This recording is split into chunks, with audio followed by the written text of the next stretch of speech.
Alrighty. So Nissan Bulavanaka and G'day. My name is Jioji Ravulo. I am the director of the Pacific Collective.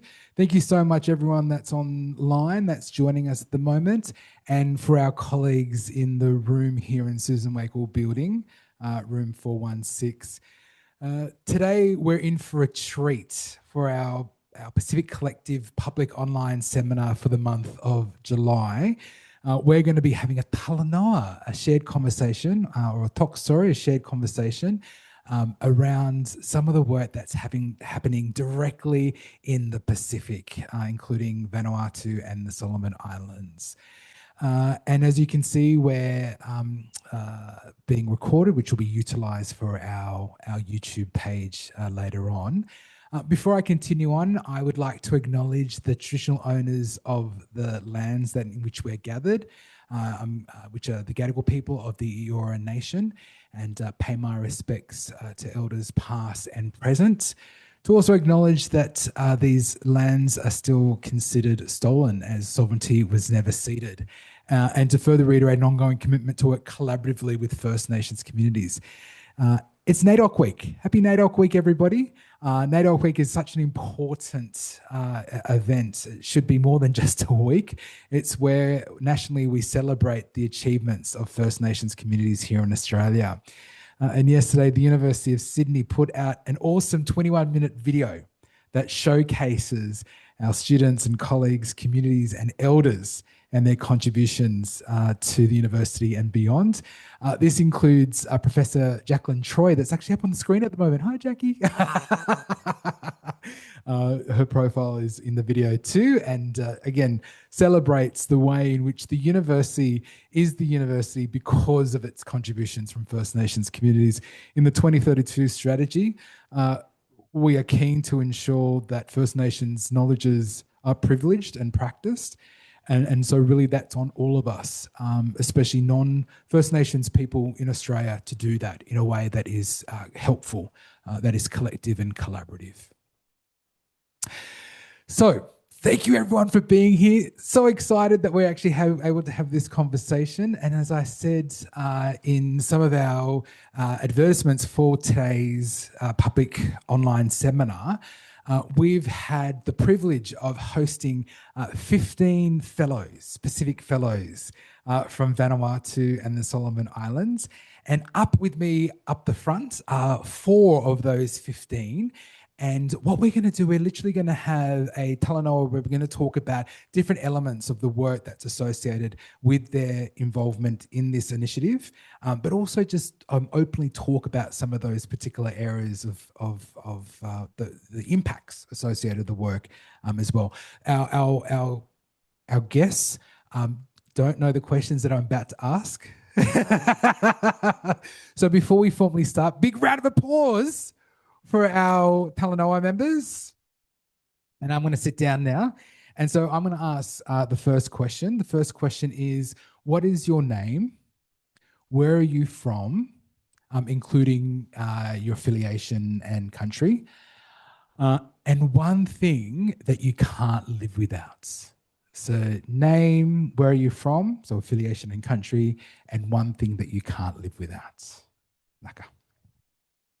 Okay, thank you very much. Thank you very much. Hello, everyone. My name is David Houpere. I'm from the Solomon Islands. I'm currently an assistant lecturer for sport and physical education at the Solomon National University. I'm graduated. My master's, I just graduated last year in Japan. On the research, applying traditional indigenous game to improve social and motor skills of the students in Solomon Islands. And one thing I cannot live without is exercise. Exercise. Is there a particular exercise that is your go-to? Yeah, futsal and football. Oh, nice. Nice. Okay, awesome. Round of applause for David. Thank you so much. Thank you, Thomas. Thank you. Thanks.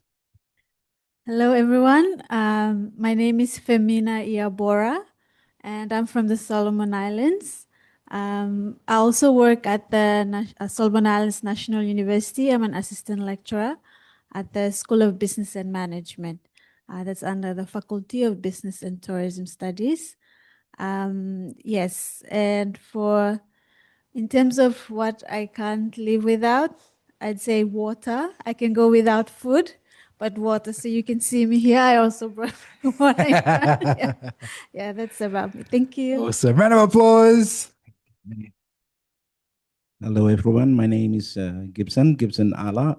I am from Vanuatu, and I'm currently working at the Ministry of Health with the NCD program. One thing that I can't live without is food. Oh, is there a particular food that's your go-to? A local food. Oh, do you want to name that local food? Yeah. So there's this what we call lap lap from my home. We call it korsala. Yeah, nice. Round of applause. Thank you. Hello, everyone. My name is Jerry Siota. I'm from the Solomon Islands, working at the Solomon Islands National University. I think one thing I cannot live without is family. Not the wife, but the family. I was about to shout out to your wife. Round of applause. Thank you so much. And Nisambula Vinakangade, Jioji Ravulo, Professor and Chair of Social Work and Policy Studies and the Director of Pacific Collective. One thing I can't live without, oh, it's in my bag over there, is my Afro comb. Should I show you it? Thanks, Corinne. Thank you. This goes everywhere with me because, where is it? Here it is. That helps with my buninga. So that's really, really important. So that's one thing I can't live without. All righty. So let's get, oh, thank you. All righty. Let's continue the Talanoa, the talk story. So there's 3 questions to this conversation, this shared conversation. The first one is to deconstruct. So looking at what's currently happening in your world when it comes to, so one of the things I just should note is that the fellowship that yourselves have been on for the last month has been around digital health and young people. And so what I'd love to do in this shared conversation is to hear your feedback on those 3 questions related to this topic area around digital health and young people in the Pacific, especially in your local roles and responsibilities. So the first question will be around deconstruct. So what's currently happening in your space when it comes to digital health and young people? The second question will be to decolonize. So how do we understand that particular context, that from the first question, from a Pacific perspective? So really unpacking it further. And then the third question is disrupt. How do we undertake change moving ahead? So we're going to start first, and we'll do that individual, like we'll go through each question so you don't have to worry about answering all 3 questions at the beginning. So the first one is deconstruct, what's currently happening, decolonize, how do we understand it from a Pacific point of view, from the Solomons and from Vanuatu, and how do we then disrupt, create change moving ahead? Does that all make sense? Yes, awesome, set. Let's start, let's continue on. So no, we can go this way first. Okay, so what's currently happening in space and place when it comes to digital health and young people? Yeah, of course. So the first question really is what's currently happening in your roles and responsibilities when it comes to young people and their health, and even how they might engage resources, especially digital resources. But maybe we'll just start with what's currently happening with young people and their health. What are some of the issues? What are some of the concerns? Thank you very much. I will speak on the perspective of physical education educator. In case of Solomon Islands adolescents, the young people, I think in terms of physical education and physical activities, they seems to marginalize the activities, especially in the in schools or even during the recess hours, and even the teachers and even the school principals, they don't have a motivation to apply those games for the students, and it's some kind of difficult for them to part of this ongoing activity, even though it was placed in the curriculum. And with the current generation, I see they are more into YouTube and TikTok, but they seem not understand what's the purpose of the platform for the health benefits. I think this is what I see. So the schools are not necessarily implementing the curriculum, which includes those physical activities, right? Sure. Okay, and that's what you're finding that right across the board in the Solomon Islands, or are there certain areas that are doing that?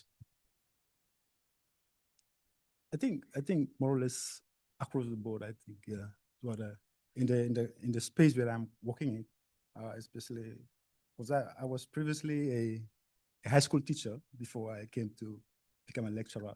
So I see that those space is still difficult for students to understand the literacy, especially ICT and those stuff. I see what you're saying. So as a result of those activities, even those games, those sports not being played out in school communities, which is where you learn, right? That you learn those particular those skills, their health outcomes are being affected. Right. Yeah. Okay. Yeah. All right. Thank you. What's happening when it comes to health outcomes in young people? Okay, in terms of in the Solomon Islands, in the area that I work with university students. We also have like young people who are like digitally aware, or they use technology, but I don't see that they use them for health information. Mostly it's just for music or gaming or the interests, especially with their studies. But in terms of accessing information for health purposes, they don't focus much on that. So they have other interests that are seen as priority. So only what they want, like for if it's meant for their studies, then that's what they go for.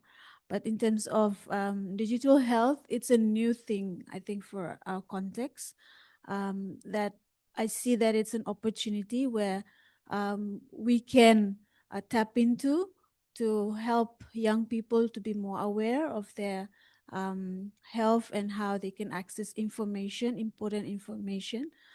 Although I see that there are some pages or platforms where we have like nurses or healthcare workers who are from the Solomon Islands, but they are living overseas. They try to use the platform to inform people about health information.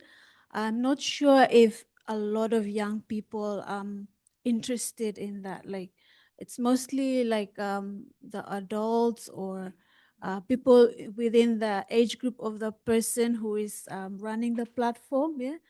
So if I see that if we have young people in the forefront leading in these initiatives in the digital health area, maybe like hosting programs or coming up with activities that can attract these young people, then they'll be more included, or they'll be attracted to access those information in terms of digital health. I agree. You were mentioning that there's other interests that they have. What are those other interests that they're sort of attracted to when it comes to accessing digital platforms or even social media?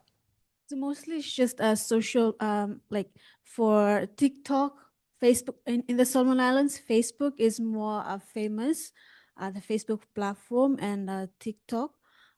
So with that, mostly they use it just for fun, yeah, socializing, posting their events or their group activities, or even music, sharing music, yeah. And then some other negative aspects. Yeah. What are some of those negative aspects? Like you will see them sharing fights, yeah, Right. street fights. That's what they're more interested in. Or they're People having physical fights in the streets and arguments, and they'll post that on the social media platforms. Okay. so that's what is being circulated, and they keep sharing it. Yeah. Mm. But yeah, I think, or I believe, like if we sort of push them towards the positive aspects, like putting the digital health agenda, making it more attractive, these young people will shift in that area, that aspect. Yeah, Vanaka, thank you. Thank you. Yeah, what's happening? Okay, thank you. I think for us in Vanuatu, I'd like to share with us, I think one particular area to do with the food environment. I think currently we are seeing a big shift where people, and especially the young people, are shifting from locally, product produced and moving on to the unhealthy imported food. And we see a lot of consumption of unhealthy food imports among this young group. And as a result, we are seeing a lot of the things like, with, for example, NCD. It's actually, you can actually see it in young people. The age group is actually coming down to young people now. We are getting NCD. And I think in terms of the digital platform, we are not seeing a lot of key messages being out there for any of the products, the benefit, and also for the locally produced ones. For the Ministry of Health, we've got a Facebook page, and we usually advocate on most of our programs, but there is a big need to co-create this, with the adolescent, in order to have these targeted key messages that can reach the people, or especially the adolescent. And I think this is really, really important, and to make it more attractive than what is actually out there at the moment. That is a big challenge for us, and I think the youths are actually accessing more of what is unhealthy than what is healthy at the moment on the digital platform. Thank you. Yeah, you were mentioning that they're not accessing the local foods, but more, I'm assuming, processed foods that are imported. Can you tell us more about that, please? Yeah, I think there are several reasons to that. I think one of them is that now the prices of the local food are more expensive than the processed food. Wow. Yep. And I think that is across the Pacific at the moment. Yep. We are also seeing, in one of the surveys that was conducted in 2020, where we see the amount of imports of this unhealthy product go, as high as 70,000 tons per year. And we are not producing enough. We're not exporting. We're relying on this food. And the kids nowadays, you can tell, if you give them a choice where you've got processed food with local food, the kids would actually go for the processed ones. They're used to that. It's cheaper, it is more accessible, and you can feed the whole family at home. And it's also to do with marketing, isn't it? The way in which these products are marketed to the population, which is really interesting. Yeah. Thank you. Okay. What's currently happening? Thank you. I think drawing from what the three had said, I think the worrying trend is that within the Pacific Islands, the youth or the adolescents have a bigger, not big, but very big percentage population-wise. So, for instance, in the Solomons, if we had to say youth, it would be around 36% of the population. If we say adolescents, then it will be around 23% of the population. And if this is what the tree has said, the ongoing occurrence, then that means the Pacific Islands have a thing to worry about, because I had yesterday, someone mentioned that the health of the population is the future reflection of a country or something like that. So yeah, I think that's a bigger concern. And I think what I appreciate so much about this program, Corinne and the team, is because we are going to involve young people to co-design the solutions. Because currently what's happening on the ground is it seems that adults or policymakers are designing policies for the young people without really understanding the young people. So I think that's one of the reasons this project is very important, and I'm hoping it will be a success. Yeah. And I think you've touched on something really important, that P word, that policy word. And yes, and population, in the sense of, I believe that in most of our Pacific countries, there is a youth bulge in the population. So we have a younger population. But is policy reflecting that? As you said, not necessarily, because the people that are creating it are not actually talking with the young people. Exactly. That's correct, because I will give you one example. Like we have a bigger population, but then in the rural areas where, like this in the Solomons, in the rural areas where the bulk of the population are in, there are lesser schools. Most of the schools are like in Honiara. So that brings more people from the rural population to come to Honiara, and then it becomes crowded, and then the social, it just leads on to one thing to another and so forth. So, yeah, I think the policymakers are not really um, understanding what is needed, or probably, I don't know, still sleeping. Why are they not consulting, do you think, with young people? And this question can be more broadly, like a lot of those things, like the curriculum and in regards to online engagement and food. Why do you think policymakers, let alone people that are implementing these projects, why are they not engaging young people in these critical conversations? Okay, I'll start. Okay, so for the Solomons, I would say one of the main factors will be to do with resources, because the Solomons, I think, same like other Pacific Islands as well. We have, like scattered islands. So, for example, for the airfares to travel from Honiara, that's in Guadalcanal Island, to, let's say, Treasure Province or to Temoto Province, is the same as traveling to Brisbane. It's quite expensive. So, you can imagine the amount of resources they're going to need. And the fact that everything is centralized becomes much more difficult for policymakers as well. That's one excuse. There may be other excuses as well for that, yeah. Yeah, why are they not consulting with young people? I think that is a more deep-seated issue within each of the countries within the Pacific. Culturally, when when we grow up, you were regarded as a leader when you reach a certain age, and usually before that would be like beyond 25, and that's when your voice is heard. You'll be responsible, and I think that is in some places that mentality, that mindset is still lingering on in a lot of the leaders today, and that is wrong. And that is totally wrong. I mean, we cannot decide for that age group. They are facing the issue and they know what their solution is, and I think that is one of the things that I also find that a lot of when it comes to this, they usually like involve people who who are the leaders who have this responsibility, and not people who are out there where they can actually just tell you what the reality is. So yeah, I'd say that in some places that's more of a deep-seated issue within the culture itself. Thank you. Yeah, thank you. Yeah, I agree with Gibson on the cultural part, where young people are not seen as knowing what is best for them. So it's mostly the adults who are deciding for them.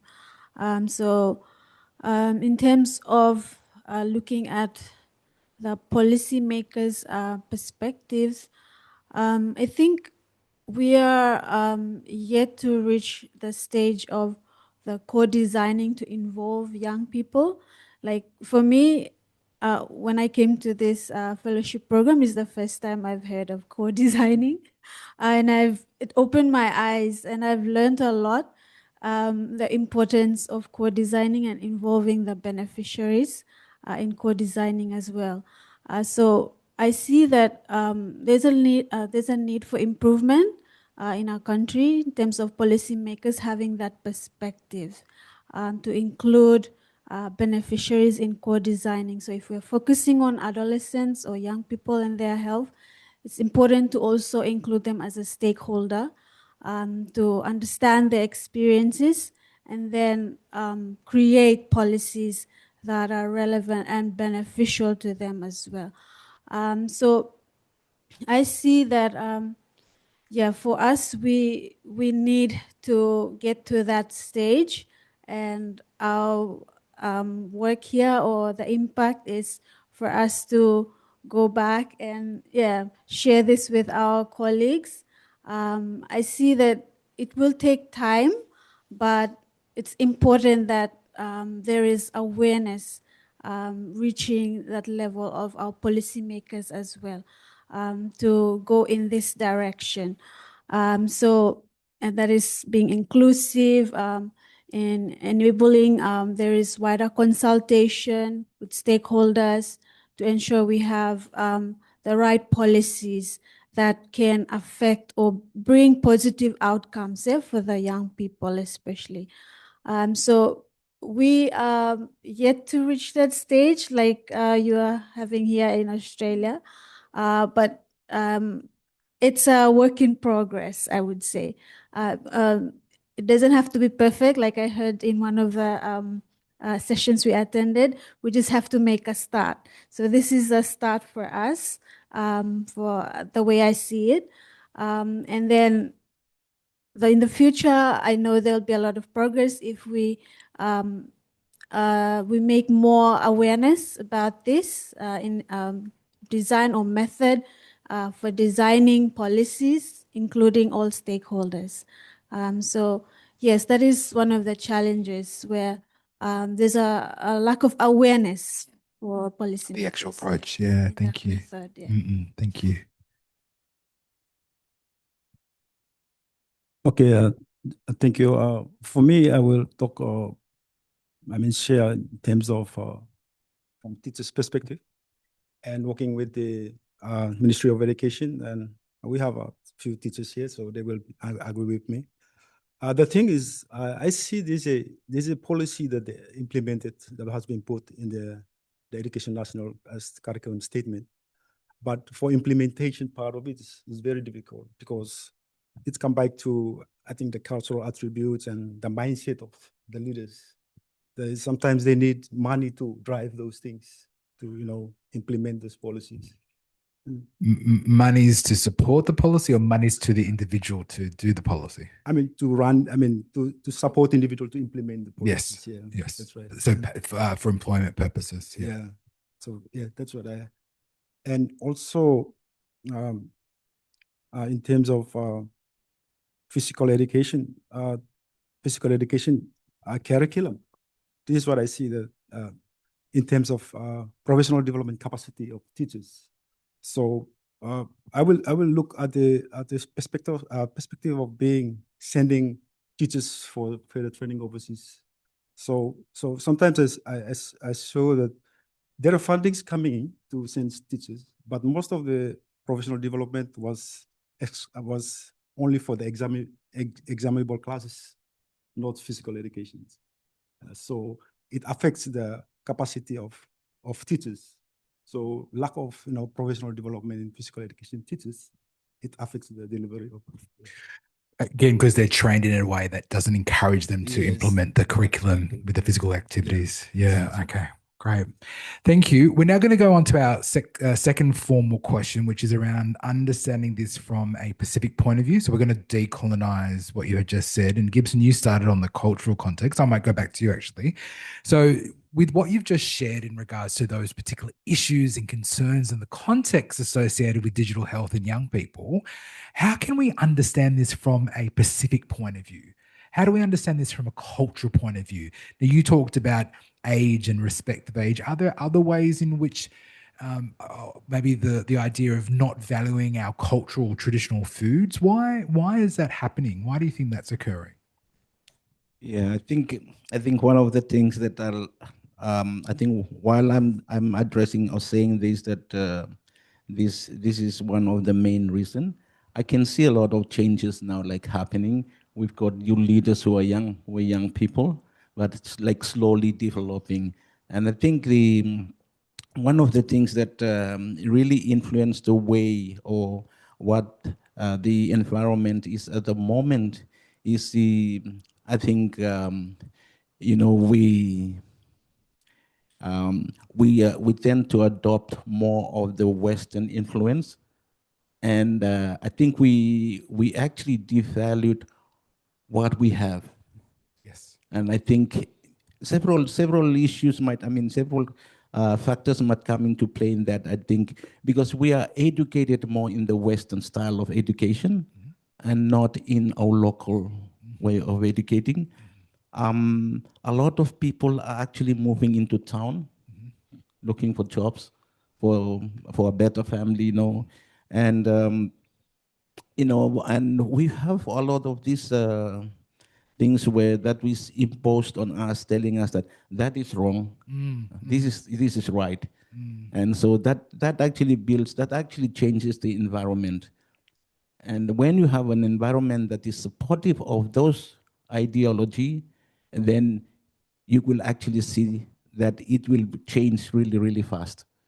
And it's really, really difficult, especially, you know, now if we wanted to talk about the culture, you could, if you involve some of these youth, they didn't even know.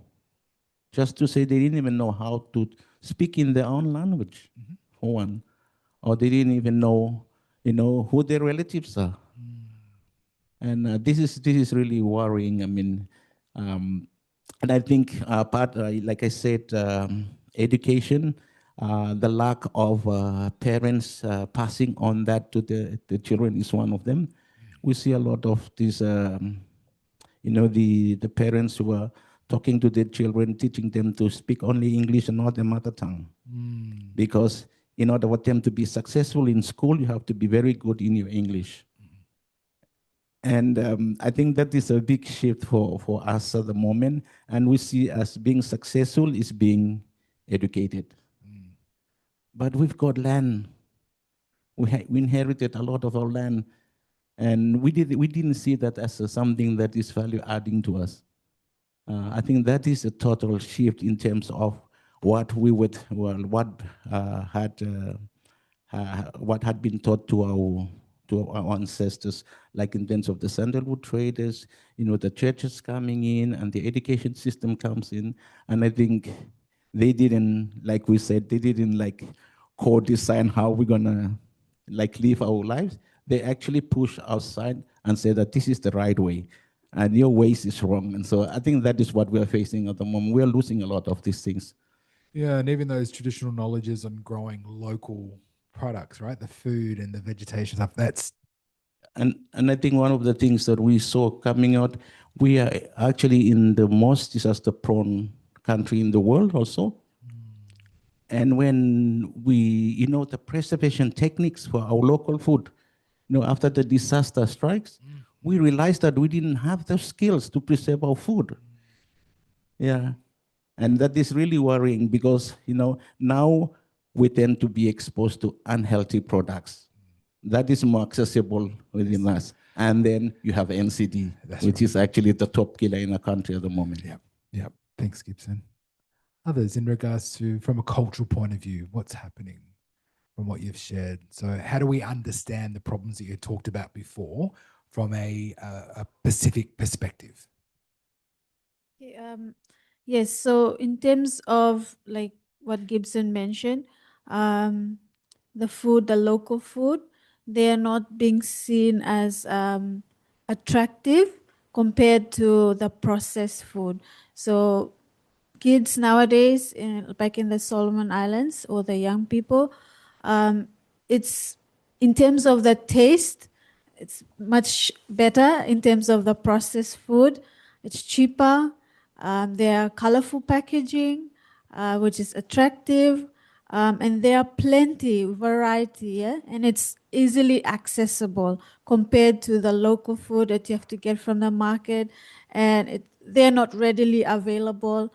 You have to travel far to go to the market, and the pricing is high. So in terms of access, taste, yeah, for food, young people, they just go for the processed food. And in terms of what I see, the school students, high school, primary, they get lunch money, most of them, instead of lunch packs that are packed by parents. So most they get lunch money. So whenever they're on the way to school, they see a shop, they just buy those processed foods. Or even in the school canteens, there's a lot of processed foods being sold. So it's a lifestyle that is changing due to the environment as well. What is accessible, what is seen out there. So yeah, young people will just go for what is available to them. And it's interesting because if you were to ask, I mean, any of us in the room, if I was to ask, what's your favorite chips? Everyone would be going, I know straight away, bongos and peanut rafts. And do you know what I mean? People are able to name those things. But if you go, what's your favorite traditional food? It's like, oh. I'm sure we still have our favorite foods, traditional foods. Like, you know, for me, it's kokonda, like the raw fish and coconut, but it's not necessarily readily made available as much as the other products. Yeah.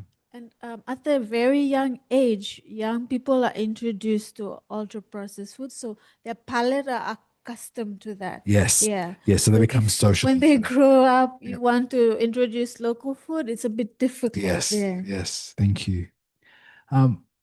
Your take on from a cultural point of view. Thank you so much. I think Gibson and Femina nailed it from what they said. For me personally, I would like to see it from a bird's eye perspective. I usually see it, well, most of the time I was doing research on policies. So I usually term it as a cargo cult mentality. So that is in line with what Gibson said today. Like the mindset of the people are still seeing like stuff from the outside are better than what we have inside. So it's also like a Western framing thing. So West is best, white is better right, sort of thing. yes. So it's that mentality. So I think if we are to change this, it has to be the mentality. We have to look at how, because I was talking with Gibson, I think last week, because the way schools are designed before, I think in Vanuatu and Solomons as well, in the rural settings, we will have schools there, and then we will have gardens.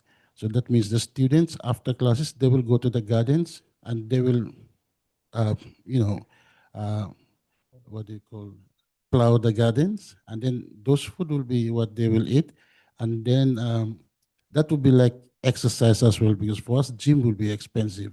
So in a way, it's sort of, it meets the physical requirement, it meets the health requirement, something like that. So that is what Gibson was saying to me before. Gibson is filled with wisdom. So yeah, so I think if we if we talk to Gibson, we need to talk to him more. Yeah. Yeah, so I think that illustrates the cargo cult mentality, and it stems from the olden days when missionaries came, the black bedding days. Yeah, when explore black bedding people came and they give goods in exchange for food from the land. So that mentality is still there. So it has to change here. Yeah, thank you. Okay, I think Gibson mentioned something during last week about how we value the the European goods. Yes. Yeah. So it somehow it integrated into our culture, and in terms of how we view the food, like eating. So in some case, like for us staying in Solomon, we used to go bike during the Christmas at the village. So we have to buy rice and take it back. So it's some kind of it's provides some kind of prominent it's a value that we can go and they see that the people are coming. Yes, they brought food. So it's like so in the society, we even in the village we see the European goods are more value than Oh, so when you go, right, I understand what you're saying. So when you're going back to the village, a lot of common Pacific practices, you take things like rice and Yeah, bread rice, yeah. and Milo and Yeah, noodles and peanut butter and all those process lollies and they're more highly valued than the Valued, yeah. natural stuff. Yeah. So in some cases, when we go home, or we went home, it's like when you arrive with the lollies and biscuits, Yes. and rice, all the village will come to your house. Yes. To see something there. But if you came with taro and Taro. no. What are you talking about? And also in mindset of even up to like being bride price. Yes, yes, which is a real practice. Yes. Vendors. Yeah, with bride price. So that's still a common practice that may be happening. And as you said, any of those gifts for the bride price are Western items as opposed to the cultural traditional items. Okay. Okay. So we're now going to move on to the last formal question, which is where to from here? How do we disrupt? How do we create change? Now that we know what we just know based on deconstructing and decolonizing, what can we do moving ahead? And I do appreciate that yourselves have been here for nearly a month looking at this co-design program and process. So I believe that will be part of the solutions, but I'd love to hear from yourselves. What are we going to do moving ahead? What are some of the solutions? I would start with Give it to Gibson. Talk to Gibson. Let's start with Gibson. Go for it. Okay, I would say that from I think in Solomon Islands and Vanuatu, action speaks louder than words. So the change will start within you and your family. And then you can talk about that. That is much more an effective way of trying to be the change agent. And by saying this is, now we've accepted, we recognize that this is an issue. And now you don't need to think, difficult. Just go simple. First, who can you impact within your circle? And that is, I think that's the best that we can start off with. And drawing from that support, you can actually reach further out. And also eventually, it is not impossible. It's possible, but it will take time. It will take time, and we need to consistently be talking about that, and we need to be co-designing. We need to talk about this in the open. We need to, look at the good side and the bad side of in both of the contexts. And I think we needed each other. We can say that, okay, what you have is bad. What we have is good now. I think we both need each other. Yeah, so a nice integration between those particular areas because the West is here to stay and our cultures are here to stay as well. They should be, reclaimed, but it's about how we do that collectively and I think within the family as well, as you said. Yeah, and I think right now, a lot of these people or a lot of people at home, they cannot live without rice. If you actually minus the rice from the table, you wouldn't, nobody would want to come to your table. It becomes a staple food now. Yes. Yeah. So but I think we can work together and see how we could actually move forward and start changing this. We both we needed it, but not, by saying that, labeling that, oh, rice is much more better than taro. And like I said, in my experience, when I go to the island, my family, when they come over and wanted to give me taro, they say sorry. Say, oh, sorry, this is taro. And they didn't say sorry when they gave me rice, because rice actually lead to NCT. Yeah, and I think that's what it is. That's the reality there. So I think for me, I think we can start off small. Yes. Taking the first step with who you can actually influence within your circle. Amazing. Thank you. Amazing. Thank you. Solutions, strategies, moving ahead. Okay, for me, I was thinking of three things. So we need good policies, first of all, if you want to effect implementation on the ground. We know that there are governments, laws in place. We have to go through them. So if it's in the health, Ministry of Health, or education, we need to impact those policies and see if they are updated. They can be or they are positive drivers of change. Yeah, so it's good if we influence positive changes in policies, and then looking at champions, having people on the ground who can implement, and then our programs. So we need these programs to be visible, not like Gibson mentioned, not just a one-off thing. It should be out there all the time, promoting awareness. That's what I think that will help drive change. Thank you. Amazing, amazing. Okay, for me, for the past 3 weeks, maybe 4 weeks, it's like a eye opener for me as a person. I'm quite new of this, but it tells me and many new ideas and theories that we learn, especially in core design. It's very important how we can go and implement it, these ideas into the context. I will always talk about my perspective of physical education. So for me, to help the kids, I'm not talking about their diet or whatever, but in physical activity, this is movement and yeah. movement. So I believe in traditional games where it's easy for the students. It's sustainable and it's a lack of the knowledge that's passed from generation to generation. So it's participatory and it's inclusive. So for me, from the core design or whatever I learn here, I will go and integrate it in that field of study because I did study on that. Yes. Field, yeah. So traditional games is one of the easy, accessible, where kids and adults can take part. Because when we play modern games, it costs a lot of money, buying referees and stuff, facilities. So that's what I believe. Love that. So it's a reclamation of those traditional games and utilizing that in our communities. That's fantastic. Okay, thank you. So for the final note from me, I think I will echo what Gibson said. Start small, or start with yourself, or like Michael Jackson sang, yeah? Start with the man in the mirror. So I think one way of starting small, I would reflect back to this project, which is Corinne's project, because it will have a sort of a domino effect. Once we start with the then it will be like individual level. The adolescents will start to have more information, of designing their own solutions and so forth. And then it will also go to a community level where you start to have, the schools, teachers, parents involved.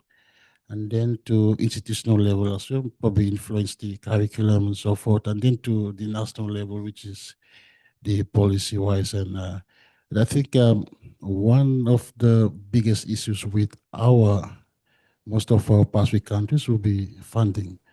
It's always scarce, and some projects we have what I call paper-based policies because it's written, it's well written, it's well structured, but then when there are no funds to implement, then it just getting dust from the sails because there's no funds to run those policies. So, in fact, we do have very good policies, and it's written just comparable to any international context, but then funding would always be an issue. So that is another case as well, but probably a topic for another day. Thank you. Thank you. And also talking to your wife. Most importantly. Well, on that note, the last thing I wanted to quickly do, we've got a couple of minutes left, was just to do a checkout. We did the check-in with the introductions, but I just wanted to end now by asking you a quick question, which is how are you feeling off the back of the Talanoa and a possible takeaway from our shared conversation this afternoon? We'll start with you. How are you feeling and a takeaway from our conversation? Okay, thank you. For me, it's a privilege. Actually, I was not selected to part of this yesterday, but I just jumped in at the last minute. So it's because a specific way. I see like physical education, nobody here, so yeah, that's of course. So for me, I think I'd like to to say something, the Pacific scholars here. I believe in cultural, context, whatever we do in the embedded by culture. Dance, traditional dance, traditional games, whatever, because we are rooted by culture. The other week we asked Colin, he's a wonderful professor from a famous professor from University, about the traditional game, and he say he have no idea.